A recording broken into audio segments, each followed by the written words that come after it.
अर्पिता। इस खास बुलेटिन में आप सभी का स्वागत है। अगले 1 घंटे तक तमाम बड़ी खबर और अहम खबरों पर हम बात करेंगे। बिहार के सियासी संग्राम की बात करेंगे, दिखाएंगे कि बीजेपी नेता की हत्या के बाद कैसे झारखंड सुनगा। आज बीजेपी ने झारखंड बंद का ऐलान किया। वहीं 10:30 बजे दिखाएंगे खास शो आया त्योहार, शहर शहर तकरार। लेकिन सबसे पहले आज सुबह में बात, पहले नमाज को लेकर बयानबाजियां शुरू हो गई है। बीजेपी ने अब सड़क पर नमाज पर सवाल उठाया। बीजेपी विधायक ने मांग की कि सड़कों पर नमाज पढ़ने की इजाजत नहीं दी जानी चाहिए, इससे आम लोग प्रभावित होते हैं। बीजेपी विधायकों की मांग पर आपने पलटवार किया। पार्टी ने आरोप लगाया कि बीजेपी के पास की मांग पर आम आदमी पार्टी ने पलटवार किया और कहा कि ये हिंदू मुसलमान कर रहे हैं। दिल्ली के अंदर जहां तक मैं महसूस इस वक्त जुड़ चुके हैं। अमित, हम देख रहे हैं इधर बीच काफी ऐसे बयान आ रहे हैं, चाहे वो सड़क पर नमाज पढ़ने की बात हो, मीट या मटन की दुकान बंद करने की बात हो। आखिर मकसद क्या? आम आदमी पार्टी जो आरोप लगा रही है कि हिंदू मुसलमान कर रहे हैं, क्या यही मकसद है?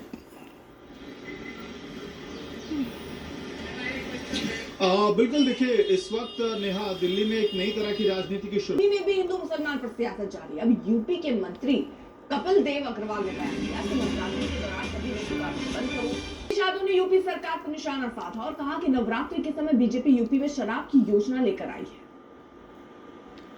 ये तो योगी जी का पार्टी टाइम है हमारे और आपके लिए। देखिए, हमारे प्रेस के साथ ही उसको बुरा मत मानिए, अगर एक के साथ एक फ्री मिल रही है तो ये पार्टी टाइम हमारे आपके लिए योगी जी ने शुरू किया है। और बताइए, आप नवरात्र के समय पर भारतीय जनता पार्टी क्या कर रही है, क्या योजना लेकर के आई है कि एक बोतल के संग एक बोतल शराब फ्री। योगी जी को ये नहीं पता कि नवरात्र शुरू होने जा रहे हैं। नवरात्रि में मीट की दुकानों को बंद करने की मांग मध्य प्रदेश में भी हुई। वहां बीजेपी विधायक रामेश्वर शर्मा ने कहा कि गंगा जमुनी तहजीब सिर्फ हिंदुओं पर क्यों लागू है। उनसे बात की आज तक संवाददाता रविश कांत ने। नवरात्रि में मीट शॉप बंद करने नागेश्वर धाम के पीठाधीश्वर पंडित धीरेन्द्र शास्त्री ने एक बार फिर हिंदू राष्ट्र के लिए आवाज उठाई। साथ ही औरंगजेब और राणा सांगा पर जारी विवाद को लेकर बोले। उन्होंने औरंगजेब की तारीफ करने वालों पर सवाल उठाए। साथ ही कहा कि राणा सांगा पर सवाल है। खास नजर अब बीजेपी चुनावों को लेकर जारी सियासत की भी। वहां की ये 3 तस्वीरें आपके सामने रखी। अभी चुनाव का देखिए ऐलान दूर है, लेकिन सियासी वार पलटवार काफी तेज है। वहीं सभी दलों की ओर और गठबंधन की अपनी अपनी रणनीतिक बैठक भी शुरू हो गई है। एनडीए और महागठबंधन अपनी अपनी सरकार की दावेदारी कर रहे हैं कि अब बारी अगली बंगाल की है। तो उत्तर प्रदेश में औरंगजेब और राणा सांगा पर जंग गहराती जा रही है। What relevance does that have with today's problems? It's just to divert the attention of the masses. BJP ने बिहार में विजय के लिए जोर लगाना शुरू कर दिया। बीजेपी अध्यक्ष जेपी नड्डा ने बीती रात ही बिहार के एनडीए के सांसदों के साथ डिनर बैठक की। इस बैठक में नड्डा ने सहयोगी दलों के सांसदों को कहा कि वोट ट्रांसफर 100% हो, इस पर जोर देना चाहिए। नड्डा ने यह भी कहा कि एनडीए के सभी सहयोगी एकजुट हैं और ये संदेश जरूरी है। वहीं उन्होंने प्रधानमंत्री मोदी और नीतीश सरकार के किए गए कामों का प्रचार प्रसार भी जोर से किया।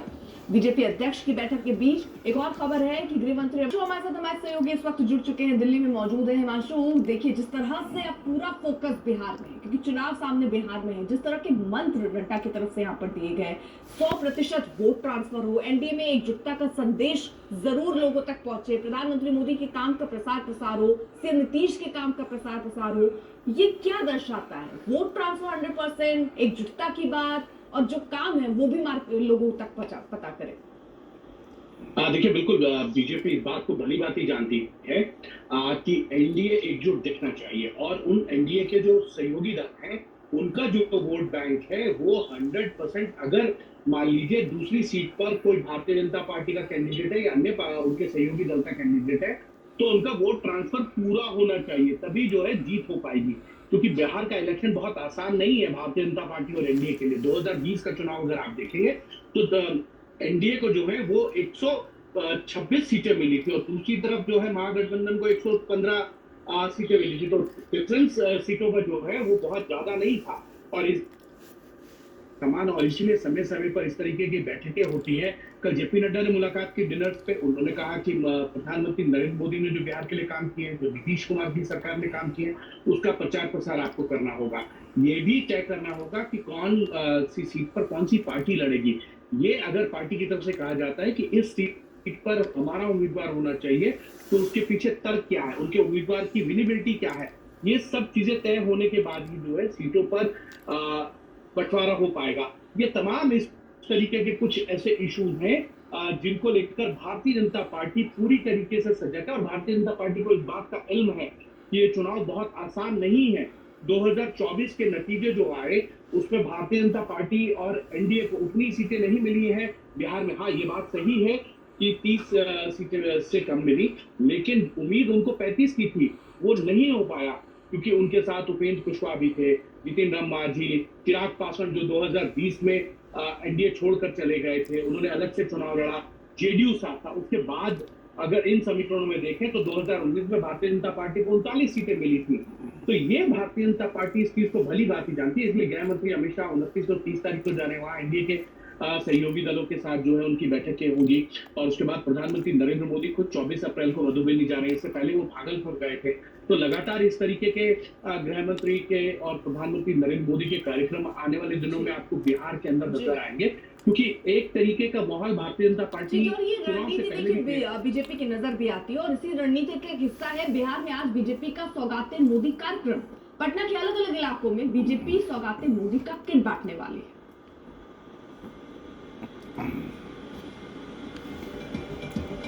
बीजेपी नेता अनिल टाइगर की हत्या के बाद आज भी तनाव है। आज बीजेपी ने झारखंड बंद किया है। सुबह से सड़कों पर इसका असर दिख रहा है। रांची के डीआईजी के मुताबिक पुलिस ने इस वक्त जुड़ चुके। सत्यजीत जरा ये पूरा घटनाक्रम भी समझाएगा, क्या कार्रवाई हुई और बंद का कितना असर?